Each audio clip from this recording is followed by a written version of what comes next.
Hello, my name is Rob Hirschfeld. I have with me Greg Althouse, who we are effectively the co-founders of the Crowbar project, although it is grown considerably since then, and we're excited to have such a strong team behind us bringing this about.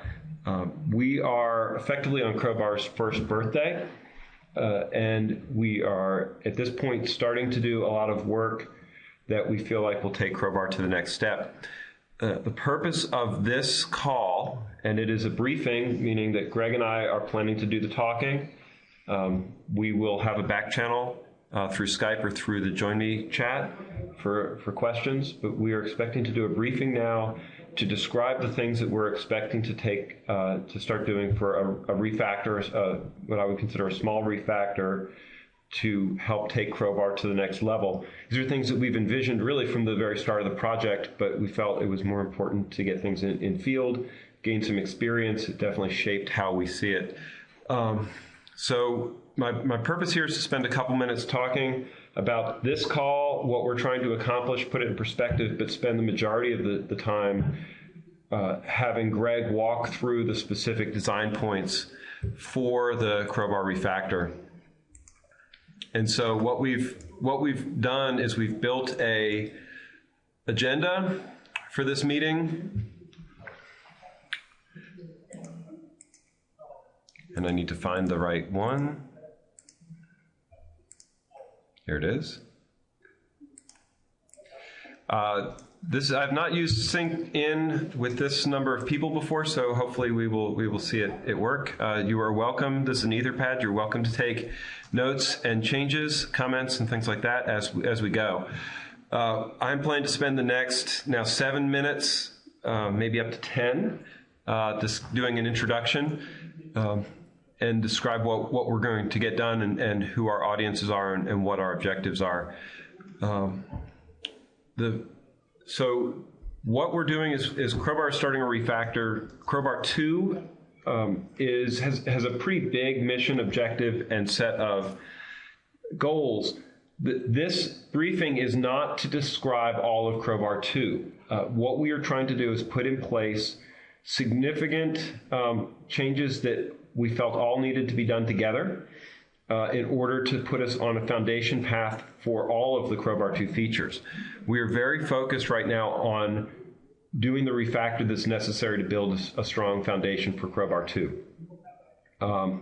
The actual coding around a lot of the feature sets for Crowbar 2 will happen after the refactor is complete. We want to do that as quickly as possible because that'll allow us to start working on those features.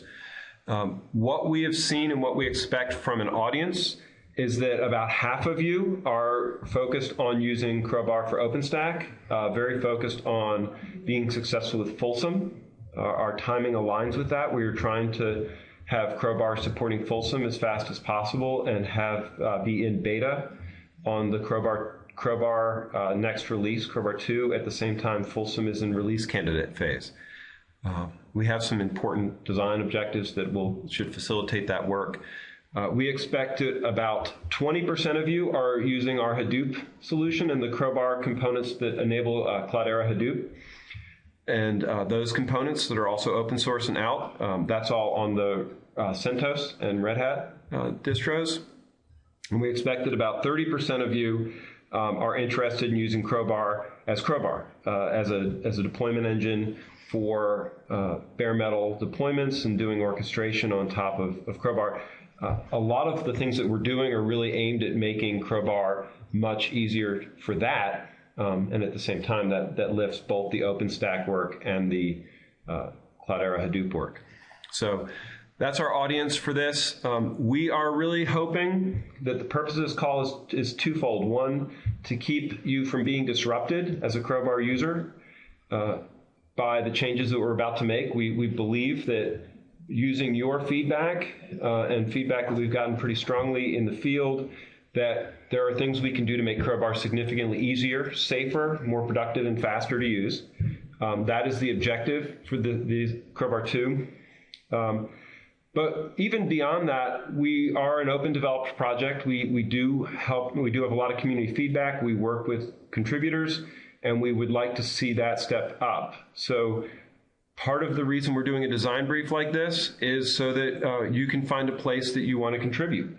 And that is a dialogue that we would like to take after this briefing in the online forums to help people figure out where to brief. We are doing a design summit with a set of partners who've expressed interest in contributing to Crowbar. And the purpose of that summit this coming Friday is to actually get work assigned and make sure that we know who's working on what so we can coordinate it. We will be opening that up to the broader community and trying to bring in work. If there's something you know you want to do, please start letting us know through the list or through the Skype channels or even direct emails. The format for this meeting is pretty straightforward. We're doing the introduction now. We have 5 topics that we've identified as critical for the community and good opportunities for participation. We will walk through each one of those 5, trying to put 20 minutes into each, and then that will take most of the time, and we'll have a little bit of wrap up. One of the things that I would ask, that our legal department would ask, that anybody in the community, because these legals protect us all, is that if you are planning to contribute to Crowbar in large or small ways, that you review the license. It's Apache 2. There is a pretty generic collaborator and contributor license that we have for individuals and companies. We are asking companies and individuals to sign that if they want to do push requests for Crowbar. We have made a policy where we will accept small push requests and changes on our review, but if you are planning to do significant contributions, these documents will protect the community, and that is an important part of what we are trying to build. In the last 3 minutes, what I'm going to do is I'm going to show you the Crowbar core. This page is not something, this has the agenda I just discussed, but then it also has several topics that we are not going into in detail on this call. And they're down here at the bottom, core, not up for discussion. There's some things that we felt that were so fundamental and so blocking in what we had to get done that we're just doing them. They're going to be part of it. You are welcome to contribute and collaborate with us on it. We're trying to make things as public as possible. We certainly do all of our code development in the open, although it's not always obvious where to look for it. So the first thing that we're doing is we're moving to a database. We will no longer have Chef be the primary database for Crowbar objects, as we've done in the past. There's a lot of reasons for doing this. This does not mean we're not using Chef, but we are not requiring Chef for Crowbar core operation. There's, once again, a lot of reasons why we were doing that. We can take that as an offline comment, but it is not up for debate or discussion. We are changing to Rails 3. We had intended to do this when we started the project a year ago, and there were technical reasons why we didn't feel like we could do it at the time. We feel like it's past time, and that's going to be done. Dynamic documentation is it's really a small change, but it's significant for the community. What we're doing is we're embedding the documentation in the bar clamps themselves so that changes to the code can be modified immediately in the documentation. It also allows the community to collaborate with us on documentation and fix documentation, add to documentation. So we feel like those are significant changes. Bar clamp SDK, one of our major goals that brings everything together for this is to make it easier for people to add their own capabilities from bar clamps into Crowbar. That will be an underlying theme, and we have a major story, I would call it an epic in Agile terms, around attribute configuration, which is part of that. And the final one that we are doing because of bring up challenges and moving to larger and larger drives is switching to UEFI, switching is too strong, enabling UEFI booting on systems that are capable of it. And that allows us to work with drives that are larger than 2 terabytes. That is changes that will likely be backported into the Fred branch, which is our current stable branch on the latest 1.x version of Crowbar. With that, I'm pretty much on time. Those are the things that we wanted to cover in the background and make sure that things were going. I'm going to take a second and check on the channels. Okay, I don't see, we have 15 people online, which is excellent. I haven't seen anybody in the chat. If somebody doesn't mind just typing in the chat to make sure that they can, I would appreciate that. And it looks like we already have some editors going on the Etherpad. Please feel free to extend edit. This is Etherpad. It is part of the way we want to operate our design principles. You will see this changed and updated as we have dialogues, and I invite you to make changes to it. With that, I'm going to jump into the first topic. Actually, go ahead, Greg. I wanted to talk a little bit about the other stuff, the core stuff, real quick. Please. Because they're kind of the basis. Can you go back to that page for me? Yes. So we kind of go off quickly, just so you guys understand some of the changes we've seen on, like, there's been requests for, or commentary from some people on the list about ways to improve Chef and solar indexing and stuff. And we'll be pulling those in. We're going to look at them. But part of the problem is that as we start looking at larger scale, even not even huge scale, we start running into issues with using Chef as a database. You can't get partial results. You can't do transactional things. Those kind of things get in the way of how we show and present and query and store data. And all of that causes issues in dealing with Crowbar's UI, as well as some of the modeling of data downstream. So it's not just a, let's try and tweak Chef to make it better. This is to kind of decouple Crowbar from Chef and to allow for more control of scale of Crowbar outside of the Chef scaling and other stuff like that. Okay. The other ones are fairly straightforward. The Rails 3 change is mostly for getting to a more recent code base and pulling in kind of, quote, more modern-ish web app features. The dynamic documentation, interestingly enough, there was a discussion on the list. So going on about how do we deal with documentation since our raw source isn't currently up on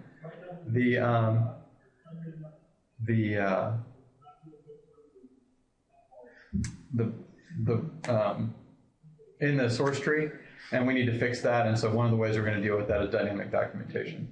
The bar clamp SDK, that's just a general comment. Lots of people are getting comments back that we need to provide a better way to help people get bar clamps out faster or with minimal changes and stuff like that. And then the big disk UEFI boot support is just an acknowledgement that the universe is moving that way, and we need to kind of get that going. But hopefully those things are somewhat straightforward. As the comments in the UFI, we're currently looking at Ruby 193 managed through RVM so that we can go back and forth between 187 and 193 so that things like our Rails app can be 193, but underlying systems that need Ruby can have the 187 that they would require. This is specifically going to be dealt with for Chef for sure, because they haven't necessarily moved completely to 193. Okay. So, anyway, that was just kind of some additional commentary on that. A lot of the follow-on features are dependent upon database and Rails 3 work, so just realize that those will be often referenced in context.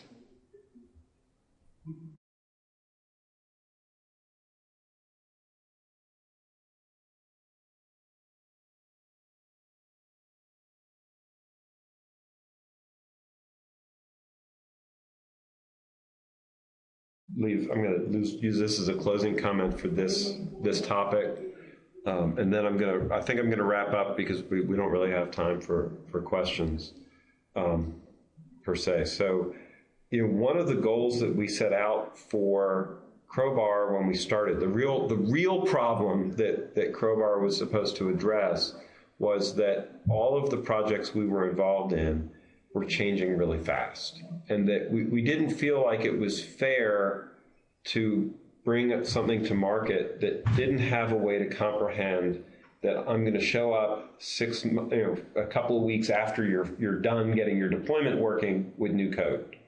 But at the same time, we knew that it wasn't fair to not do that also, because the purpose of being involved in these open source projects like OpenStack or Hadoop or Cassandra or Cloud Foundry or Ceph, I could go on and on and on. The purpose of being involved in those projects is because they're innovative, because they're changing quickly. So fundamentally, we felt like we had to have a rational way to embrace change rather than stop change. We knew that we weren't going to solve that problem out of the gate, so we haven't tried in our first pass. Crowbar 2 is really staging us to make an effort towards that.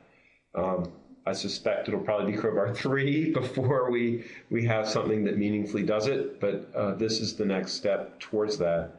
And that's a lot of what our approach is, but we have not really communicated a vision, and some of the changes that we're making now help us align towards that vision of helping people stay current, right? Continuous deployment, and the infrastructure that's required to do that. So I'm going to stop the design portion, move back into a summary and describe what we're expecting to happen.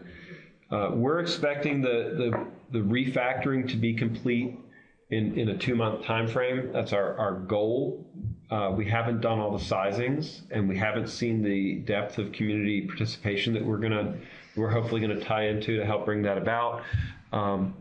And that clock would start, basically it's August and September as the months when we're going to be focused on recovering from all these changes that we're making. And so to give you a sense of the timing, we really do want help. We want to collaborate with you. We want you to be involved. I will remind you that legals are an important component for that. If you want to be involved, it will be really helpful for you to sign the collaborative agreements as individuals or as companies. And so I need to reinforce the importance of that. The next steps for us are this. We have what I've been calling a Crowbar Design Summit on Friday in Portland. We made the decision for a lot of reasons, principally logistics, to keep that as an invitation-only event. We have identified key partners and contributors and collaborators who have been very active or expressed the interest in becoming more active in the actual development. If contact me offline if you are interested in that event, but I will tell you it is currently oversubscribed. We set up room for 20 participants, and we are now, I think, at 26. And so my logistics coordination in the background is losing hair and taking antacids, which is fine. But we really are going to use that event to coordinate this refactor. So for the community perspective, this is really about figuring out the work that needs to get done in the next 2 months so that we can stage up a lot of the great use cases and exciting things that we can do moving forward. And that's really what Friday is focused on. It's about getting some work done, collaborating, being able to make things happen. And I'm hoping people will use the information we shared here to find places that they want to be testing, getting early access to code, actually writing code and collaborating, contributing to design discussions. All those things are on the table. And they're all things that we expect to engage with over the next week leading up to what I consider the kickoff of the refactor. And then we will be posting notes from that, identifying the work that needs to be done and having breakout sessions. Our current expectation is that we will have a weekly meeting like this where we review the sessions. I need community feedback on whether or not this is helpful. I would like to have it much more interactive. We chose this one to be very Greg and I talking because we had a lot of material we knew we had to cover, and we didn't have time for the back and forth of a discussion. but that will change effective now. We really want your feedback. We want to hear what you think and hear suggestions now that we've put these things on the table. That said, we will start coding. We have product to deliver. We are committed as a Dell team to delivering OpenStack and Hadoop solutions in a 3-month, 4-month time frame. And it is very important for us, and hopefully equally important for the community, that remains a focus, that delivering OpenStack Folsom is a high priority, that delivering Hadoop, the next versions of Hadoop with tighter integrations and better capabilities remains a focus. And so you will find us very, very much towards get the right things, get the skeletons in place so that we can get everything back and operating. That will remain our priority. We'd love to talk about the futures and the potential and all the great things that can be done. We want your help to make that happen. You will also find us coming back to what's the next step, what's the simplest thing we can do to put us on the right path to get everything back up and running. That we are a lean team. We follow agile methodology, and incremental architecture is our design principle. Greg, do you have anything to add and wrap up? Nope, I got nothing. Excellent. All right. So thank you very much for spending 2 hours of your Monday with us. We hope this has been helpful. Once again, feedback about what we're doing, how we're doing it, and the logistics of the communication are appreciated. We are very committed to making this a great project, and we welcome your participation. Thank you. Yep, thanks.